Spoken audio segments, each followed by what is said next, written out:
Yes, everybody.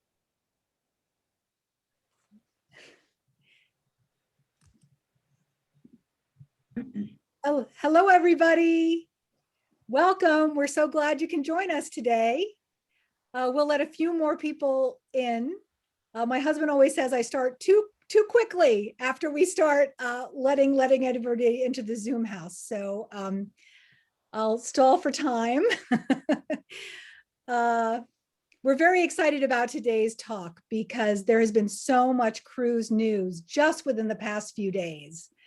So many announcements, and it's amazing how quickly cruising is just suddenly coming back. So the timing of this talk turns out to be really fortuitous.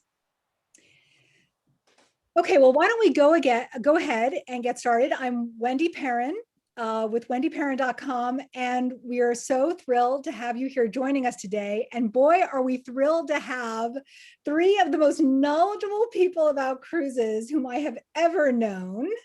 They are going to fill us in on all the news happening nowadays. What with, there are going to be cruises in this summer in the Caribbean, in Alaska, in the Greek islands, on European rivers. The news just keeps coming about all of the cruises that are suddenly coming back. And so let me introduce our guest today. First of all, my favorite cruise journalist, Carolyn Spencer Brown, who I've known for many years since she started out at the Washington Post many years ago. And then we met when she was the editor-in-chief of Cruise Critic, and we've actually sailed on a number of cruises together. She is somebody you want to be on a cruise ship with because she will quickly tell you everything you need to know. And then she left Cruise Critic and went out and started her own business, same way I did. And she's at CarolynSpencerBrown.com. Carolyn, thank you so much for joining us today. My pleasure. And let me also introduce Tom Baker of Cruise Center. Tom is one of the trusted travel experts for cruises on the WOW list. And Tom, I think you've taken something like more than 250 cruises. He just got back from Egypt. It was his 30th trip to Egypt. And he also has just encyclopedic knowledge of everything cruise, and including, like, on each of those 250 ships he sailed on, you can be sure he knows the pros and cons of every single different cabin. And let me also introduce Ashton Palmer of Expedition Trips. Ashton is also one of our cruise specialists on the WOW list, and he specializes in those small ships, like those expedition ships that go to the Galapagos Islands and along the coast of Alaska and have the Zodiacs. Ashton, I think you've been an expedition leader, and you also have been to Antarctica like more than 50 times. So we have a very well-traveled group today. And also from the WendyPerrin.com team, we've got Billy Cohen and Brooke Wilkinson, and they're going to be chiming in and answering and asking questions later as well. But let's first start out with, I think the foremost question everybody has is, how are they going to make cruises safe? I mean, we all remember these like horror stories of what happened when the pandemic first hit. And clearly a lot of changes have been happening, will need to happen. Carolyn, do you want to start out maybe and just give us a sense of whether you think, what are the cruise lines going to do to be safe, and is it going to work? So the first thing I want to say is that when the pandemic happened last year in March, and it first kind of came on the radar screen, nobody saw it coming, nobody knew what to do about it. And it did affect cruises, and people were affected. But it's important to say that the cruise industry has always been a little bit ahead of the game, if not a lot, in terms of safety and sanitation and sorts of protocols. It works with the CDC. It used to work quite closely with the CDC. There's a regular twice a year inspection that ships have to do voluntarily, which actually is a conundrum there. There's a lot of things. Having said that, the cruise industry took this opportunity of pause to go out and say, okay, what can we do better? What can we do better with our medical team? What can we do better with our our ventilation? What can we do better with spreading people out a little bit? What can we do better with the bigger buffet venues, the bigger, sort of marketplace venues where people can pick up their own food?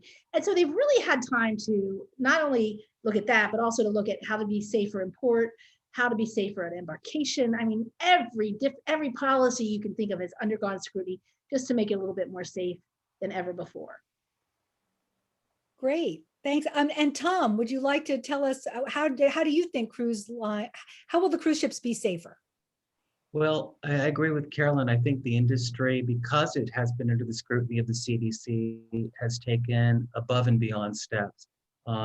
All of the cruise lines have participated in either some type of safe sail panel with medical experts that are experts not only in COVID, but communicable disease, and trying to figure out how they're going to operate in the safest possible environment when ships return to service shortly. And actually, some ships are operating in Europe already quite successfully, I might add, and have been for several months. So I think that from my perspective, everything I've read, that the entire industry will return better than ever. I think there'll be higher protocols to monitor anyone who becomes unwell, no matter what the circumstance, to really assist and deal with that situation for the safety of all guests on board. So my feeling is I'd be very comfortable tomorrow to get on a ship once they're allowed by the CDC and local governments to start cruising again. And it looks like it's coming in any day now. We're going to get really good news. And I want to add to what Tom says and just make a point that what happened with the pandemic outbreak with cruise has affected every aspect of tourism and hospitality that exists, and everybody dealt with it differently, but cruise dealt with it fairly cohesively. And so I've stayed at hotels since last March, but every hotel chain does it differently. Every hotel chain has different things open and closed, and so it has been a confusing time of this restart, but I think that it's coming together. And Ashton, what are you seeing in terms of safety measures that smaller ships are taking? Yeah, thank you, Wendy. I mean, I'm seeing definitely some cruise lines in the small cruise ship space are requiring passengers to be vaccinated, as well as crew and staff on board. So effectively creating a vaccinated bubble, which according to, if you listen to Dr. Trish a few days ago, being around people who are vaccinated, and if you're vaccinated, that's about as safe as you can possibly be. And then on board, as has been mentioned already, certainly changing some of the food service approaches, things like not passing, trays of hors d'oeuvres, but having individually wrapped food items, different types of seatings, so to allow for more social distancing in dining rooms. And I think they're looking at every single aspect, from sanitation to guest management to experience delivery, from not only to have a great experience, but certainly to provide as safe an experience as they possibly can with the information that they have from the different authorities. Here's a question for Tom. I mean, Ashton, sorry. Would you say that the expedition ships and the smaller ships have a higher space ratio in the first place, so it can potentially roll with some of these changes a little bit more easily, or no? Well, I think that one of the things that they have to their advantage, which I know Tom also works within Egypt and some of the smaller riverboats, is they're actually a higher per day, per diem cost. And so they're able to run at a lower capacity. And I'm hearing some cruise lines talk about 70, 80% to further that. But I would agree with you, Carolyn, that they already do a fairly good job of having fewer people and more space for guests to be, particularly in some of the larger, in the dining venues and entertainment venues and things like that. Especially, I would also add that the small ship cruise line industry is going through a massive boom at the moment, with many, many new ships being built, and everyone's building bigger and more spacious. And that's just something that was coming anyway to an industry that has needed to evolve for some time. So it's all helping, I think. Tom, how do you think the experience of large ships, the onboard experience on the large ships, how is that going to be different? Well, I think the large ships are really going to handle the whole situation quite differently as far as capacity. First of all, virtually every line is requiring vaccinated guests only on board and vaccinated crew. But the bigger piece is, as Ashton kind of alluded to, most of the ships are going to offer capacity limitations initially.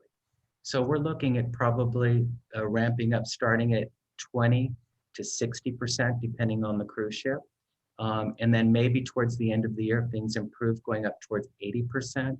But I was speaking with NCLH just last week, and I don't think we're even going to see a full fleet of ships within that company's vast resources operating until sometime in 2022, because there's still issues with getting these ships from cold layup, which they have been laid up now for a little over a year and a half in some cases, to having them crewed, to having all of the crew have their vaccinations, and then finding destinations that are going to be accepting. Like you mentioned earlier, Wendy, there's only a number of destinations really open for cruises right now. So it's going to take some time to really open up the world again, get these ships operating, open up the capacities of these vessels, and comply with all the regulations that the CDC has put in place. And probably many of the folks out there have not had a chance to read the report that the CDC, I know Carolyn has seen it, probably Ashton too, but it's like something like 85 pages of rules and regulations that the cruise industry has to comply with. And it's very complicated and sometimes contradictory, but nonetheless, the protocol, I think, is going to be very, very good for travelers to cruise again. I feel very confident. We'll all be traveling in a safer environment.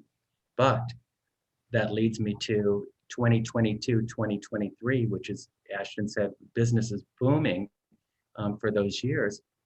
For those who really want to travel, they need to get something booked, because a lot of the destinations, especially exotic destinations, are already booked very, very heavily, some at 85 or 90%. Viking River Cruises, for example, has told us Viking Ocean is already at like 86% capacity for the entire year of 2022, which is amazing this far out. So what kind of people, what kind of cruise passengers, what kind of people should be thinking about a cruise actually this summer, you know, in 2021, for the kind of pioneers, the early adopters who are willing to go back out there and be the first on board? What kind of attitude should they have? You think some, you know, they're going to need to. The early adopters. So the way I'm seeing it is that there are the early adopters. There are the somewhat, shall we say, middle of the road. I'm going to keep an eye on fall, winter, probably go then. And then you have people who are booking strongly into 2022 and 2023. The early adopters, though, for the most part, when you hear from them, they are flexible. They know this is sometimes can be Looney Tunes time. They're not expecting the same exact experience that they had before. They're adventurous. They want to share. They want to be the first people on social to share their trip with their friends. And they want to feel a little bit like swashbucklers for the most part. And if you're not really ready to be a little bit flexible, you might want to wait a little bit and save some time for those of us who want to go now. Yeah, I mean, what do you think it'll be if they're only letting on 20% to 60% of the normal number of passengers? What's that going to be like? Would you personally, want to be on a cruise ship with that few? Would it be better or worse? I'd be there in 5 minutes. I mean, somebody got a ticket today. Tom, no hint there. I'm on the first airplane out. I'm so excited to get back to cruise, but I think people have to be, really careful about how they feel about it and what their safety zone is, and we're all different. And I think that there's plenty of room. And when Tom mentioned about NCL Holdings not putting all its ships in the water, well, I don't think anybody has to at this point, because people aren't coming back. Not everybody is racing to sign up for the first cruise out on June 4th. But I think enough people are, and once we get people on board and we start hearing their stories and they start sharing their joy about travel, and yeah, they maybe should share what it's like, we're going to really be seeing it for real in real time. Right. I wanted to add one thing just about what people should expect. And I think that it's no surprised that the entire tourism and hospitality industry has had a challenging year, with people not traveling and companies not operating. And the cruise industry in general has always been known for delivering good service, and it's one of the things that they pride themselves in. I think what guests could expect, certainly with reduced capacity, is people being welcomed with even better service and even more open arms, because they're so grateful to welcome travelers back. But they're also going to be taking it very seriously. And if there's fewer guests to look after, well, those guests will get better service because there won't be as many people to look after them. So, Right. I Now, agree. the early adopters I know, who are the first ones out there when something new opens up in travel, they tend to be pretty independent minded. And I feel like a lot of them are going to want to do their own independent shore excursions. Like when they get on land, they just want to go out and explore. How's that going to be different? Will that even be possible to do your own thing in port, or will you need to do the ship, go with the group from the ship on your shore excursions? I think, Wendy, it will completely depend on the destination. Right? So if you go to a country like Iceland that has said that they're going to welcome some small ship expedition cruises this summer, Iceland is open to travel. So I think it's very reasonable to consider that some of the land-based tour operators would be quite happy to arrange independent excursions. But in other places that are not as open or not as open right now, that they may not be able to. Tom? I agree. I think there's so many destinations right now that still remain closed, like the EU, which is opening shortly. We don't know what the rules of engagement are going to be for excursions for the ships operating. I know, in fact, the current cruise lines operating over there are operating the excursions in a bubble for the guests based on the country participation. I understand that it's going to be relaxed soon, but when North Americans start coming back to Europe, we don't know how that's going to play out. So I just booked a Silversea Greece trip for August. And interestingly enough, the excursions are included, but I did ask the question because, like many of our travelers out there, and Wendy, we're more independent. We like to do our own thing. They really can't answer the question yet. Can I go ashore on my own? Can I go to some wonderful little restaurant and just have a wonderful seafood dinner on my own? Or do I have to join in on a group activity in a bubble environment? So it's really all over the map right now. It's going to depend on the destination, the rules of the country. And what I would ask people is just to be flexible. But for those who are truly independent travelers, it's something that's still not completely fleshed out. And it will probably take some time before we have that full recovery and allow this vast independence that we're all so accustomed to having for so many years. So I'm hoping it speeds back. Lines as well as the destination. Some cruise lines have come out and said, already, Norwegian, you can go and do your own thing. Other cruise lines like Viking say, no, we're not ready yet. Right. So I have seen people cancel bookings because they didn't realize they had to stay in the bubble tours. But my God, by the time we get on in mid-June, it could all be different. Just be prepared for that. And I think the other thing that's really interesting is that countries that are really welcoming crews are in many ways providing vaccinations for the crew. And that's one of like for Greece, you all of a sudden Greece is the hottest place in town in the world for crews. And it's partly because Greece is providing vaccinations. And so is Iceland, I believe, as well.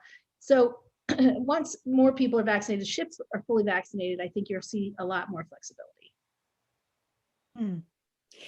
Carolyn, do you know what the boarding requirements are going to be for, so is everybody needs to be vaccinated? Is that kind of going to be across the board for cruise lines, or what's it going to be? So, like everything else, check in tomorrow because it could be a different story. And by the way, I'm not trying to give you a plug or anything, but I check into WendyPerrin.com every day because Brooke, you update that piece every day about where you can go and what it takes. And it saves me the hassle of having to do all the legwork. So thank you very much. I appreciate it. And I encourage everyone to check out that piece every single day. But now I forget what I was talking about. What was I talking about? I just have to say, can we just all salute Brooke? Because yes, it's true. Brooke I hope everyone watching right now understands the gift that you have been given. Brooke has been, ever since the start of this pandemic, every single week, if not every day, she has been updating what's it called, Bill? What's the name of the article? The countries that are open to US travelers and what you'll find there. It changes every day and she updates it all every day. It's the best, it truly is the best resource on the internet. And I hope everyone watching right now is using it. And I understand how much work it has been for you, but you probably talk in your sleep and you're like, Greece, what's Greece? Where are we going on Greece? What about Iceland? How can we do in Iceland? But it's been a huge service. And I have no idea what the original question was, but I just want to say. Thank you so much, Carolyn. It's a group effort. The whole team is helping out. Well, I think the question was about boarding requirements. What are you going to have to do or have, or, holding in your hand, or, forms you need to fill out or tests you need to take to get on board. So, And Brooke, don't worry, we are not going to make you write what it is for each different cruise line. No way. You're already, you deserve combat pay for the countries in the world. So anyway, question, that's one of those unanswered questions. Every cruise line might do it differently. At this point, many of them have said, you must be fully vaxxed to come on board, but you really need to read the fine print, and that's on you and your agent, because if you don't and you show up and you don't have the right documentation, they will have to turn you away. So please do your homework on that up to the minute before you leave. And make sure you have a good travel agent who can counsel you as well. I think some cruise lines are still waiting too. They're waiting to see how it goes in the next 4 to 8 weeks with those cruises that are operating. Although, Tom, as you said, some European cruise lines have been operating for some time, but they're balancing all of the different requirements by the countries that they're visiting, but also the following what is recommended by the CDC, which, as you know, changes and announces different things as time goes on. So. Right. Well, we've got a number of questions coming in, and we'll get to those. And we encourage everybody to go to the Q&A icon that's at the bottom of the screen. Go there and type in any questions that you'd like us to ask. But first, I would just love to ask our group here today, what, for people who are the early adapters and they want to go out there and cruise either this year or maybe early next year, what region or ship or itinerary do you think represents like the best opportunity or value or experience? Like if you were to choose one experience, let's say this summer, or to have this fall or the winter, what would it be? Tom, would you like to start? Sure. For me, it would be Greece. One, I'm just so excited to go back to Europe. I've been anxious to go for a very long time. And the fact that they have been so cooperative and really pushing the vaccine and easing some of the requirements for travelers entering into Greece, and Americans having to have a vaccinated or carrying their CDC vaccination card with them makes it pretty easy for me. That's my own personal desire, but I also want to go back to Alaska. I've been wanting to do that for over a year. I don't know that I'll get it in this year, but I have some concerns about Alaska, as I shared earlier, about operating mid-season when Alaska really needs to operate May through September to do it successfully. The lines will probably start the end of July, the current plan, but Europe is on my list. I'm quite anxious to go back, and I think a lot of the travelers are. Europe is a wonderful destination. Do you think Christmas markets cruises will operate, and like what would be your pick there? I do. I think that, well, first of all, most of them are currently sold out for 2021. There's virtually very little, if any, space left this year. So, and that's because a lot of the folks who were traveling in 2020 got moved to 2021. And then the demand just for fall business alone has been pretty extraordinary with the anticipation of cruises ramping up. So river cruises in the fall of this year and even into well into 2022 are doing incredibly well. And they will be operating. I spoke to Walter Littlejohn at Crystal River Cruises this morning, and they are about to announce their commencement of river cruises in Europe shortly. So Viking has made the announcement, AMA Waterways has made the announcement, Avalon has made the announcement. I think the news for river reopening in Europe is wonderful. And again, those cruises will operate under strict protocol and safety measures for all the travelers on board and require vaccination as well. Right. Great. So Ashton, what do you have any sort of pick for over the summer or the fall? Yeah, I mean, definitely, I would say Alaska for the small expedition cruises this summer. There are definitely going to be fewer visitors in Alaska than there have ever been for many, many years. And Alaska has so much to offer the visitor on a small ship and truly get away from populated areas and just wilderness regions, Glacier Bay National Park, bears, sea otters, and lots of just incredible wildlife. And I think getting to Alaska is relatively easy and I think as safe as it can be, with not having, for those who might have trepidation about going too far, getting to Seattle and then just flying up to join the ship in Southeast Alaska. So that would be one recommendation. And the other one I would say is the Galapagos Islands. Tourism has been operating in the Galapagos since about last fall. I did a trip to the Galapagos in October, which I know got highlighted, and that too, there are fewer visitors. They now, so the wildlife is just abundant and great to see. And all of the resident population of the Galapagos Islands have now been fully vaccinated. And so all of the ships and all of the crew and staff have been vaccinated.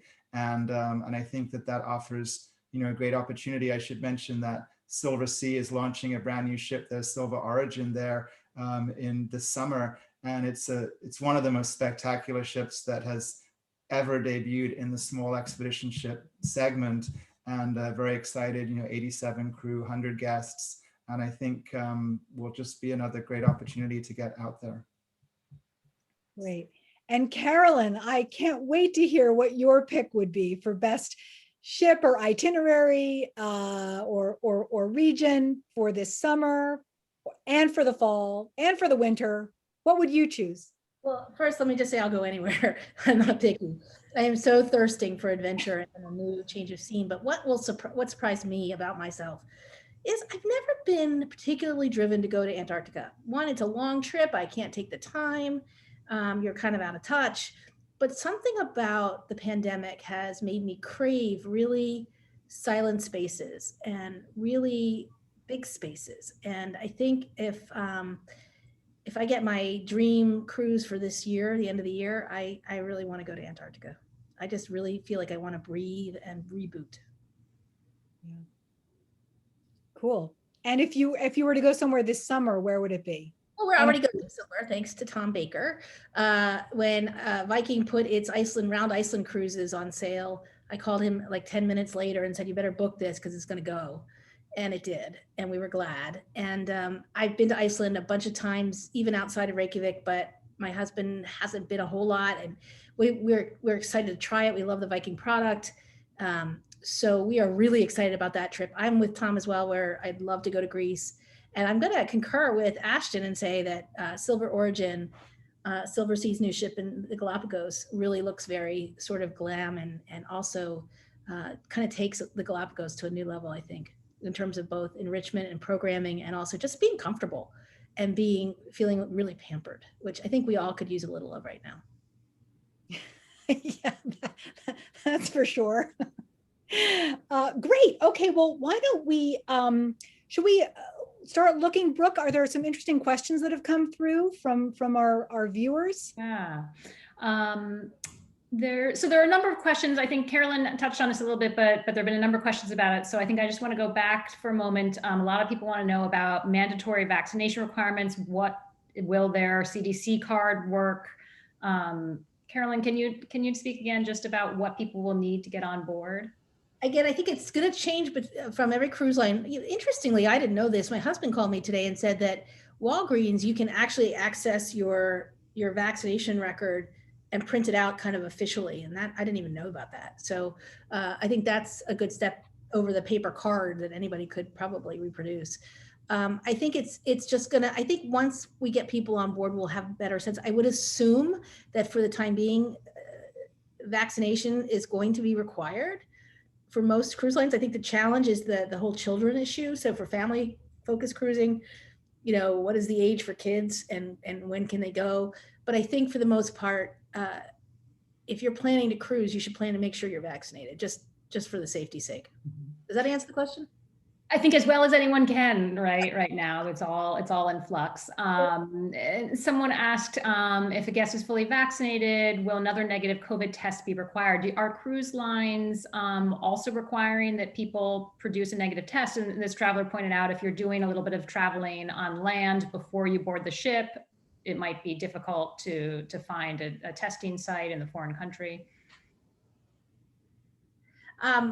I'll jump in because everybody is being quiet. I think again, it's really going to depend on the cruise line. I do think having your test done is a lot easier than it used to be.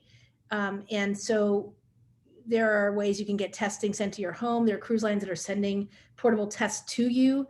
The challenge isn't if you're flying to Athens and have to get to a ship in Piraeus and you're going straight to the ship. That's not so much of a challenge. Where the challenge is if you're flying to Athens via Munich and you're spending 4 days in Switzerland and then you fly to Athens, should you be required to be tested? I personally would prefer, and you're seeing so much of a better setup at airports and train stations, and cruise lines have them as well. And they may have policies that they require you 3 times on a cruise to get vaccinated. And the good news is not vaccinated, it's already tested. And the new tests are a lot less invasive and a lot more, I think, efficient than they used to be. They're not jabbing a swab up into your brain anymore. They're really much more, a little bit more easy. And I think we should just get used to occasionally having to be required to do that. Take that.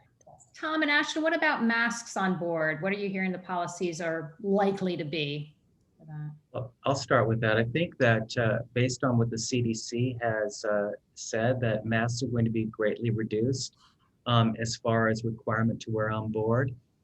At least out by pool areas, in the dining areas. I think the only areas right now that I'm understanding, and again, this can change, is when guests are boarding and disembarking the ship or heading out on a short excursion or going into a group coach where they're in closer proximity with other travelers.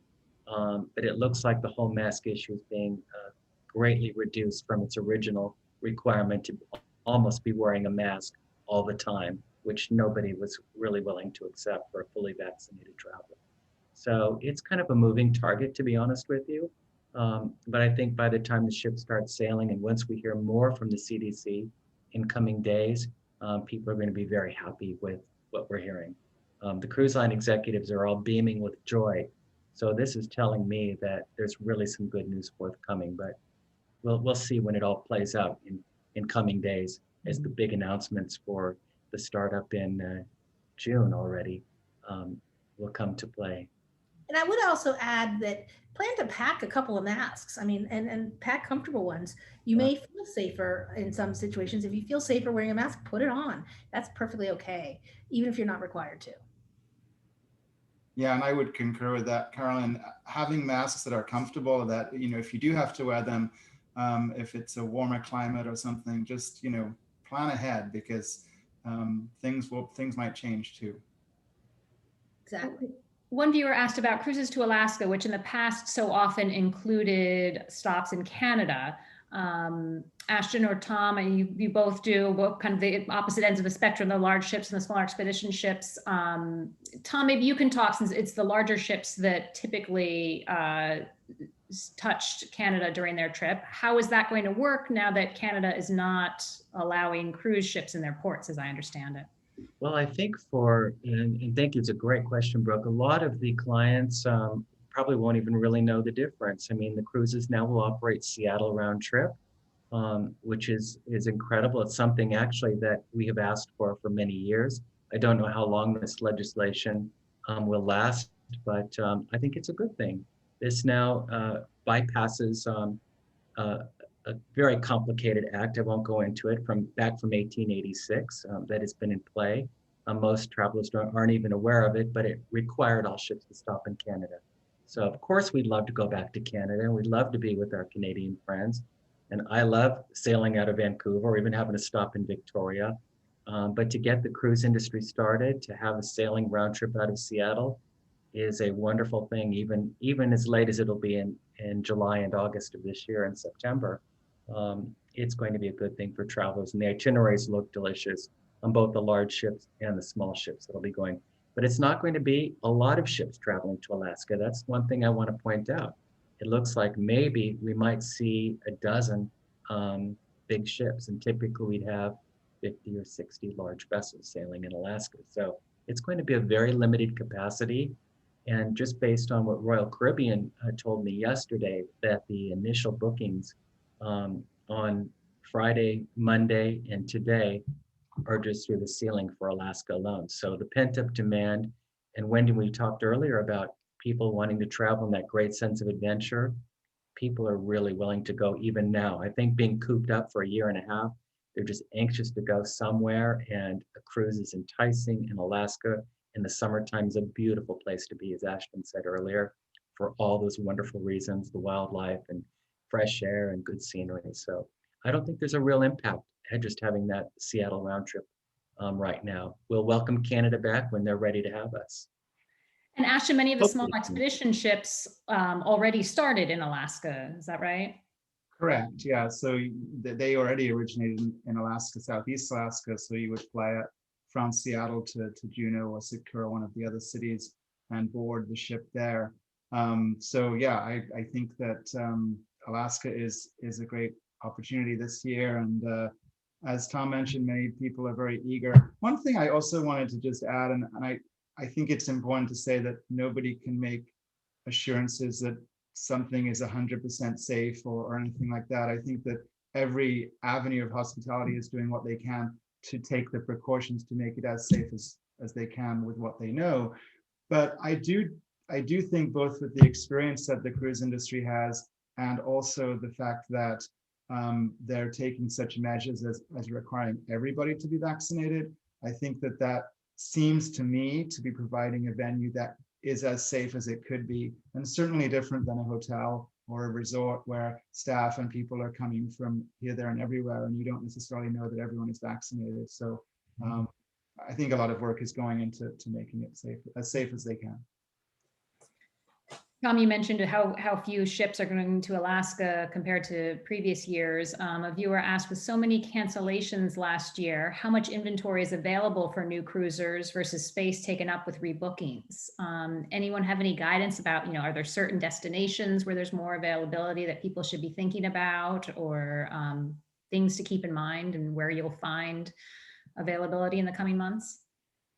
Well, I'll tell you just from perspective, I'm finding that longer cruises and exotic destinations and expedition type cruising, Ashton will agree, are doing amazingly well. People are looking at really expanding their horizons and doing some incredible itineraries. Many of my clients have told me that they're trying to make up for lost time. So having a year and a half not traveling, instead of doing a 2-week trip, now they'll do a 30-day or a 40-day or even an around the world cruise. Something they may not have considered before for 22 and all the way into 2023. I have people asking for 2024, which is not even open yet. So I think short term though, itineraries are going to be fluid. I think we're going to see a lot of change in itineraries still even coming for the fall as cruise lines are implementing and adding their vessels back into service. And I would say for availability purposes, for people who want to travel this year, there's still space on river cruises in the summertime. That will be opening up that we thought weren't going to operate. We've got Alaska, which is flying off the shelves since it's reopened. And we'll have Caribbean cruises coming out of the States, out of Galveston, Miami, and other destinations shortly. That'll be newly announced cruises.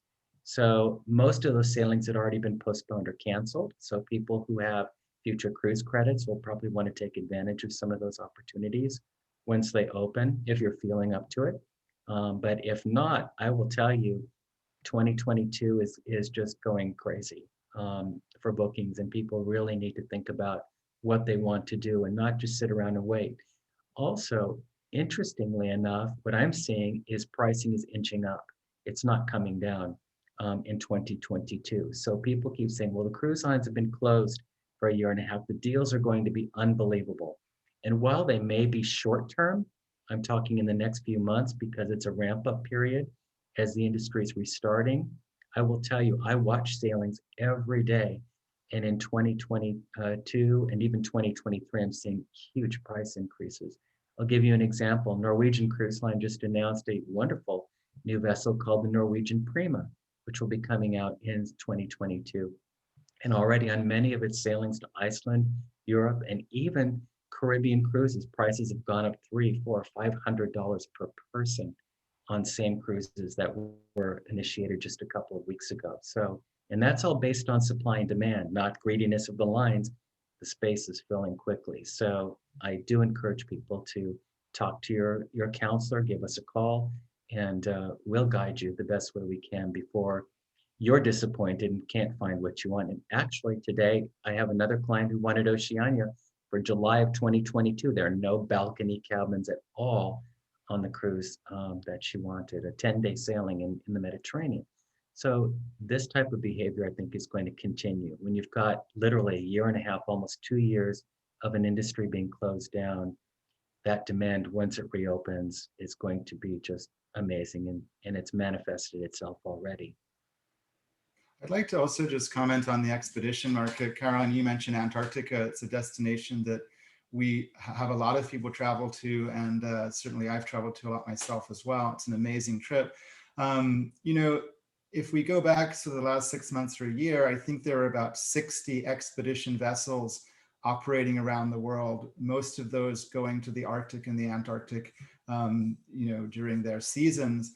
And we're in a building boom right now, which started 2 or 3 years ago, that is not showing any signs of slowing. And I think that's actually good for inventory, because while people were certainly couldn't travel in the 2020 to 21 season to Antarctica, and most of our guests moved over to next season, we're seeing just this year alone, there are, I think, 15 expedition vessels being launched just this year. And over the next 3 years, it's an additional 40 ships are being launched in the expedition cruise segment.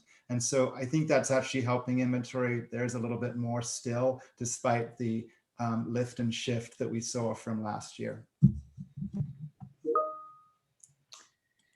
Carolyn, we have a viewer who asked, when do you think US ports will open for departures? We are booked on a Crystal cruise in July, but have to depart from Nassau, somewhat of a hassle. Can you explain where the industry is right now and what you see in June coming? This might surprise a lot of people, but there actually are cruises operating out of US ports as we speak. Of course, they are river cruises. American Queen Steamboat Company and American Cruise Line are doing Mississippi, and it's an amazing experience. So if you really want to cruise out of a local port, a regional port, if you're American, I encourage you to look them up. They're just amazing experiences. Having said that, I think there was a very funny kind of strange announcement, quick, like abrupt, a couple of days ago from Royal Caribbean, which said, we're no longer going to offer cruises out of Bermuda. They had announced Bermuda-based cruises. Instead, we're going to wait and offer them out of the US, and we'll just wait for the US to come online. So I think that the negotiations have become very much more positive from the CDC, which is really what's holding us all up at this point. And once that gets approved, I think Katie bar the door. I mean, I think we'll see it come back pretty fast. Mm-hmm. So there's a good chance that there will be cruises leaving out of Caribbean cruises leaving out of US ports in early June. Right. Who runs all of Royal Caribbean Group, which is Royal Caribbean, Celebrity, and Silversea, did a video the other day, and he said, you know, we're very close to announcing this. And then Carnival Corp lines, Princess Holland, and who am I missing? Carnival. All three put Alaska cruises on sale out of Seattle, and you know, right now it's not official that you can go to Alaska, so they're selling them. So they must have some information somewhere that we can use as the tea leaves. Mm-hmm. Tom, you mentioned, well, and Ashton both mentioned how quickly 2022 cruises are filling up. One viewer says our South America cruise scheduled for 2020 was pushed to 2021. Given the current situation in South America and the fact that the 2022 cruises are filling quickly, would we be best to push our cruise to 2022 now versus waiting? In other words, are all the best options, and this is for a holiday season cruise, so it's a peak time. If they wait to rebook, will they have fewer options to choose from for 2022?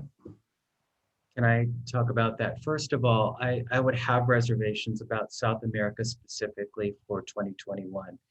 I have very close friends that live in Peru, Argentina, and Brazil. They are still having a severe outbreak of COVID. The vaccine is not rolling out nearly as fast in those countries, unlike Ecuador, which has done a wonderful job for tourism. I would say 2022 is going to be a safer bet. If there is one destination that may not recover as fast or as quickly this year, it's probably going to be South America. To be very honest with you, from everything that I'm hearing personally. As a matter of fact, Argentina just went into a 2-week complete lockdown. So they're trying to take this seriously, but that does not necessarily mean there's going to be a fast recovery or the vaccine rollout happens as fast as we want. And I would just probably say as encouragement to look at 2022 rather than face yet another disappointment. I know nobody wants to wait that long, but my gut's telling me that South America will be probably one of those destinations that will have a slower reopening. We have a couple questions about Greece. One traveler heard that Greece is focused on getting their citizens vaccinated, given that tourism is a staple of their economy. How is that going? Are they ahead of the rest of Europe? I can say that I know that they're in line with much of Western Europe in terms of the vaccine rollout to citizens there. And we have another question about, for Greece, do you recommend a cruise over a land tour or a land tour over a cruise? I've never been there. Wendy, I believe you've done both in Greece. Would you like to weigh in on that? You're muted still. Sorry about that. Well, I mean, I've traveled. I haven't been part of a group tour, if that's what that reader means. I've just traveled independently through Greece and also done a cruise, and they're both a lot of fun. I mean, Greece is like a blast. Anyway, you can get me to the Greek islands, so I think either one. A cruise, well, at least under normal times, will probably allow you to get to more places within a certain period of time. On the other hand, I know a lot of people who like to plant themselves on one island and then do like little boat trips by day. Maybe they're sleeping on one island and then just like going to a little deserted, coves and islands on day trips. So it just depends on which floats your boat better. I saw an interesting question here that I would love to hear the answer to. One reader asked, if you are on a cruise ship and once you disembark are flying straight back to the US, how will you be able to get a PCR test? Because of the 72-hour rule that the US has. Have the cruise ships announced that yet? How that will happen? We have heard from cruise lines in the Galapagos. Some of them are providing testing on board. Some of them are providing testing at a post-cruise hotel night before guests fly home. And then, as I think Brooke mentioned earlier, there's airport testing in some regions as well. But a lot of the cruise lines we're hearing from in the expedition space are going to be testing prior to disembarkation so that can work for flying home. I would think that most cruise lines would do that, right? They would organize for it to be done, while you're on the cruise. You don't have to get off the ship and then wait a few days before flying home. That wouldn't happen, right? That's the plan. They'll time it so that it's within 72 hours, you have your results to Right. fly back. Right. Good. So that answers somebody else's question. Brooke, were there some others here that you were dying to ask? Well, someone asked about insurance, which is a topic somewhat near and dear to my heart. Hearing about all of the, having to be somewhat flexible and being an early adopter. A viewer asked, is this a time to buy CFAR insurance? For those of you not wrapped up in the insurance industry, CFAR is cancel for any reason insurance. Would anyone like to comment on how you're guiding your travelers toward insurance policies? I'll start. I encourage insurance always for every traveler, no matter where they go. You never know what unexpected things can come up.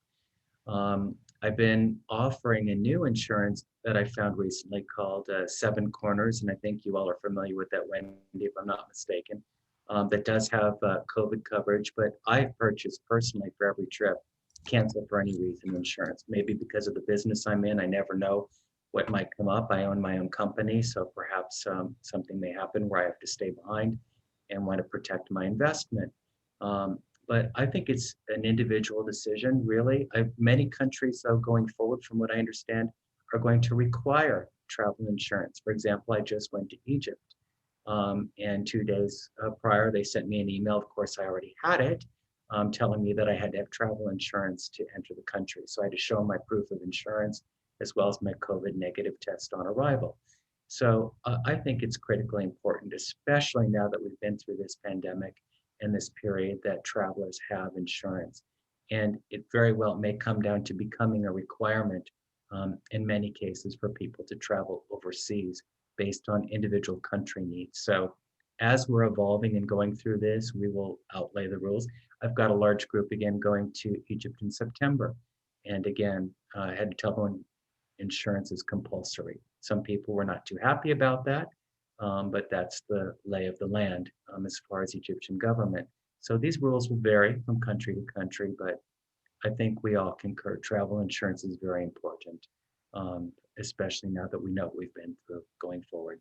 And I love CFAR personally. I've taken it for many, many years. Right. It gives you the option, if say the cruise line changes your itinerary because a country closed its borders and you're no longer happy, they took out, the country that you were dying to get to, you can cancel and get most of your money back, usually 75%, 50 to 75%, which you couldn't do with a normal insurance policy. I think the CFAR insurance also covers you for, do you feel comfortable to travel? And I think that's the question that is on a lot of people's minds now, is as things change and as we've gone through this year and a half of lots of changes, that's the one insurance that if you get 6 months down the road or 8 months down the road and it comes time for your trip and you don't feel comfortable to travel, you have an option to protect your investment. So I think that, it is good. Viewer asked about an interesting question about logistics for the cruise lines. She says, it would seem that the normal disembarkation embarkation dance that takes place every weekend during cruise season has been made more difficult for the cruise lines. How are they handling such a newly complex process without needing more time? Will disembarkation now be earlier? I think maybe speaking to extra cleaning or processes that are happening on the ship when you have a ship that comes in port to drop off one load of passengers on a Saturday and is picking up a new load that same afternoon. Can either of you speak to what the cruise lines are doing there? It may be a little bit more rigid, that there's not maybe as much flexibility that you need to be out of your cabin by 8 o'clock in the morning. Even if your flight isn't until later, you can still have breakfast. You might have to be off the ship at a certain time. That's all new, fairly new. But again, I think that as things shake out, we could see that those requirements will change. And I will say that we're a couple of weeks away from anybody really starting. And I think we're going to wait to see what the first batch of cruises does. I agree, and we will have to wait and see. One thing I would also add, having been on a cruise, in October was the last time in the Galapagos, there's also a lot more rigorous cleaning and sanitation that's going on every single day throughout the day. And so it's interesting. I think there will be perhaps additional cleaning protocols in place on switchover day. But honestly, maybe they've been doing such a great job of sanitizing and cleaning, may not be able to do too much more when it comes to that. So. May I ask a question here that somebody's been waiting patiently for about 40 minutes now? Because I would love to hear Carolyn's or any of your answers to this. So this woman writes, I have a final payment coming up in a couple of weeks for a Disney cruise to the Caribbean in October with my 4 young kids. I'm vaccinated, but they aren't. I'm nervous to pull the trigger. Will it be too early for a normal cruise experience? I'm sure there are a lot of parents right now who are thinking about a Disney cruise and they've got unvaccinated kids. What advice might you have for them? October? Yep. For kids are not in school? I guess hers aren't. Actually, I think October, for people in California, October is often a vacation. Anyway. I think I'm going to hand this off to Tom Baker, who's smiling. See what I am not sure if I had 4 kids and I was and they weren't yet vaccinated, even though I believe they will be by then. I think I'd be a little nervous about pulling the trigger. I agree. I think right now that because everything is so new, to put that money out there and then wait for a refund if the cruise line disappoints, I think October is going to be early for kids. I don't think the CDC is going to just fling the gates wide open. We're going to go through several months of a test period of operation to see how these cruises are going to operate with reduced capacity, with fully vaccinated guests and kids, smaller kids. It's just going to be a disappointing season. I've already heard from a number of families that we're ready to go. What about our kids? And unfortunately, right now, until this COVID situation pans out and we see good results in cruise travel, it's going to be a challenge for families with younger kids to travel. So my answer shortly would be probably to move that cruise to next year. I would add one more perspective to that as a parent of 4 younger children. And I would say that if the reality is you may be sending your children back to school in September unvaccinated, and how comfortable do you feel about that? And does that factor into your decision to go on a cruise? Because I don't see a whole lot of difference, although I don't think they're sanitizing schools anywhere near as much as they are cruise ships. Correct. A couple of people are asking about Virgin Voyages. One person is looking forward to their Virgin Voyages cruise in November. Who has anything to say about Virgin? Okay, I do. I'm so excited about Virgin Cruises, Virgin Voyages, forgive me, coming into play. It's totally my cup of tea as an adult. I think it's going to be a marvelous cruise line, and I believe wholly that they will start sailing in September. If the CDC opens the floodgates, they will be operating Scarlet Lady already in the UK in coming days for the UK market. The ship will do a crossing in late August into Miami, and they will start cruising September 17th, I believe is the startup date. So it's a great concept. I think it's going to be wildly popular once people start spreading the news on how exciting a cruise it really is for adults. And November will be perfectly fine. I'm doing my 20th anniversary Halloween cruise on Scarlet Lady on October the 29th. So I can't wait to get aboard. Also, I think this is one of the, first of all, Virgin kind of had unfortunate luck because it literally was just rolling out its first ship when the whole pandemic started to shut everything down. So it's been waiting and waiting and waiting for 14, 15 months to kind of really start up again.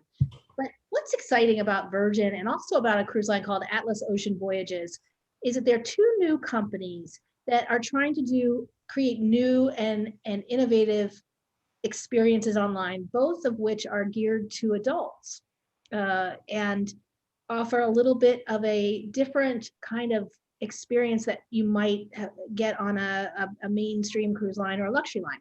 They're sort of in between, and they're really different demographics and fun and frisky and a little bit. It's kind of a sign that we're all coming back from this thing, that we have these new lines coming out that are attracting some attention.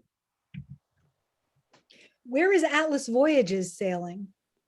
All over the world. They're they're going to Antarctica, and then they're carrying on literally all over the world. They're actually doing charter flights from Florida down to the tip of South America for their Antarctica voyages. That was an announcement they made recently. So yeah, lots of different itineraries around the world.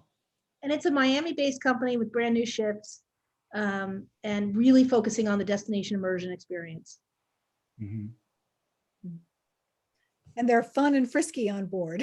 Fun and frisky. There's that friction, True that we haven't been able to try them out, but I certainly had a lot of great conversations with folks and friends who work there.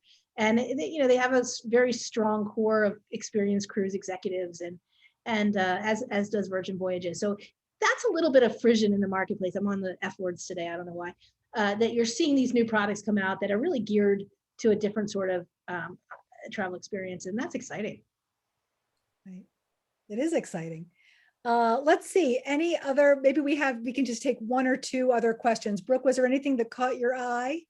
One that caught my eye was about Alaska. A viewer wrote, Ashton, when my wife and I were in Sitka, we were docked next to the National Geographic ship. Who runs those ships? We thought it was fantastic that those passengers were going on a Zodiac tour. It caught my eye because 2 summers ago, Ashton helped my family join an Alaska cruise on a National Geographic ship, which is owned by Lindblad. We had a fabulous time. We also did a Lindblad cruise in the Galapagos that Ashton helped us plan. Ashton, you want to talk a little bit more about the partnership between Lindblad and National Geographic? Absolutely.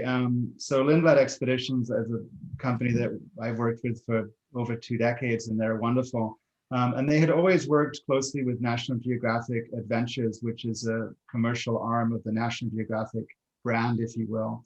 And when about 7 years ago now, they made an exclusive partnership to represent any water-based voyages by ship for the National Geographic Group.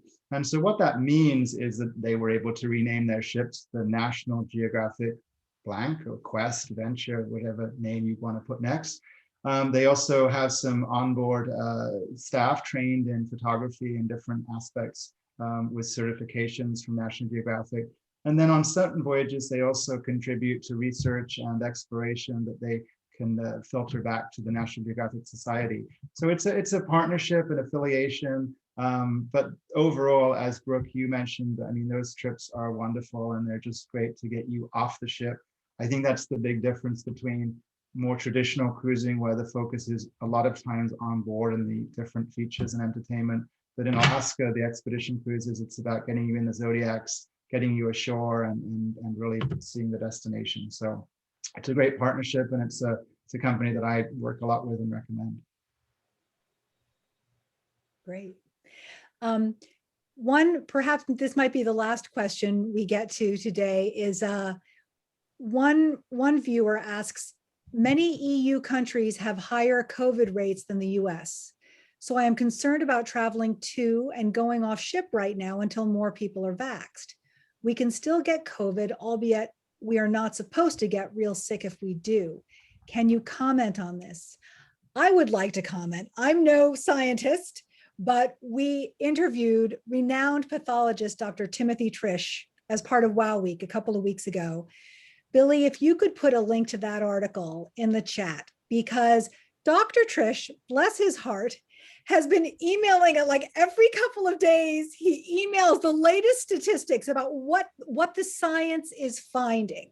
You know, there are real world studies being done, like in LA County and Chicago, and they're studying how powerful, how effective is the vaccine.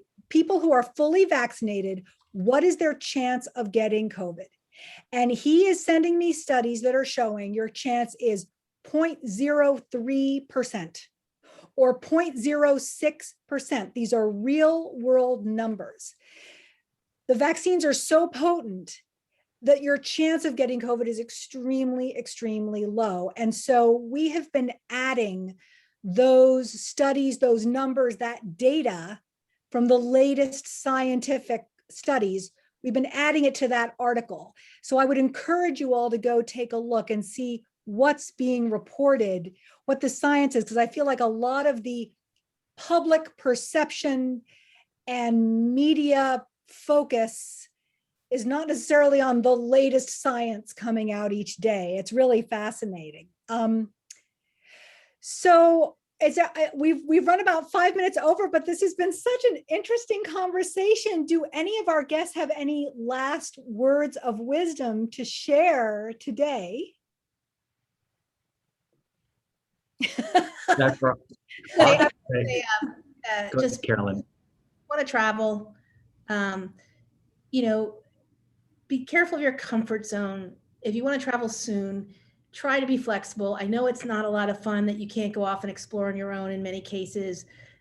Who wouldn't rather go independently and tour? But you know, try to find, if you're going to go now, try to find the joy of it. And the other thing I think that really matters, especially to me, but not just to me, is that I can't wait to get out there and see the crew again. The crew who takes such great care of us, who has so many interesting stories, who makes the experience of a cruise so unique in travel. Nothing comes close. And I miss that feeling of being part of the world on a cruise ship. Not just where you visit, but also on board. It's really a United Nations. I miss that. I miss that very much. So I'm looking forward to it. Go out there if you're comfortable, be flexible, and share your stories. Cool. Well, Tom, Ashton, do you have any last words of wisdom for our audience today? I agree wholeheartedly with what Carolyn just said so eloquently. I'd say for those of you who have a fear factor of travel, talk to your travel counselor, learn the facts, use good judgment. If you want to wear your mask and you want to travel, wear your mask. You know, do what you need to do to feel comfortable traveling. But having now been to Africa, Mexico twice, and just returned from Egypt, I'm fully vaccinated. I was very comfortable. I practiced my own social distancing. Go out, be safe, be well, and be ready to travel. The world will be opening up for all of us with open arms and soon. Ashton, I think you're muted if you want to. Yes, I was. Sorry. I concur with both Carolyn and Tom. And I would just say two things as well of encouragement. I mean, obviously, do what you feel you're comfortable with, which is what Carolyn said, but pack your patience because, you know, the world is learning just like we are at home. Hospitality and tourism is learning how to get started again, and be kind and be patient with people because everyone's excited to see you and welcome you, but they're still trying to figure out all the final little details. But have fun with it, and we love to see you out there traveling soon. Yeah, thank you, Ashton. And I would also say, you know, follow the local rules. Like wherever you're visiting in the world, they have their local mask rules and their local COVID rules, and show respect for them by when you get off the ship or when you get off the plane or wherever, however you get there, doing what the locals do and showing respect for their way of dealing with the pandemic. I can't wait to get back out there either. Both Brooke and Billy have international travel plans coming up very soon. Billy's headed to Greece and France, I think. Brooke's headed to Africa. I'm stuck in the United States for a little while because I have to do college visits with my younger son. But we look forward to having more of these chats. I think we're going to skip next week because it's right after Memorial Day weekend, and we wish everybody a wonderful long weekend. Hopefully you can get out somewhere. But after that, when we come back, we're going to be holding these chats from wherever we are in the world. So we look forward to sharing those places with you. And thank you again, everyone, so much for joining us. And thank you so much, Carolyn and Tom and Ashton. You guys are awesome. You have such great information. Thank you so much for sharing it with our audience today. Our pleasure. Pleasure. Okay, thanks, everybody. We'll see you next time. Thanks, Wendy. Take care. Stay safe. Bye-bye. Thanks.